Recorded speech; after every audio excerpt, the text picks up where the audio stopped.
Hello po, gagawa po tayo ng macaroni. Meron po tayong can na pineapple, ninjin, tamanigi, at yung nilaga natin nung nakaraan na manok na breast. Lagyan din po natin ng pickles, mayonnaise, at ng condensed milk. Ganyan po ako gumawa ng aking macaroni salad.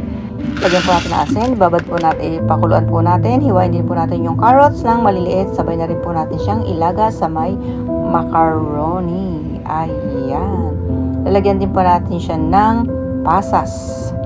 At 50 grams po ang ating lalagay. Yung pineapple can po, dalawang lang po ang ating hiwain po natin siya ng maliliit. At ayan. Hugasan po natin siya ng malamig na tubig. At saka natin siya patuluan para hindi po sumama ang kanyang sabaw.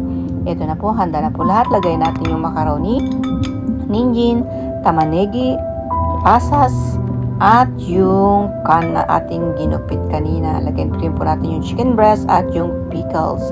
Lagyan po siya ng mayonnaise. Pinaghalo ko na rin po yung mayonnaise tsaka yung condensed milk. Lagyan po natin siya ng konti ulit.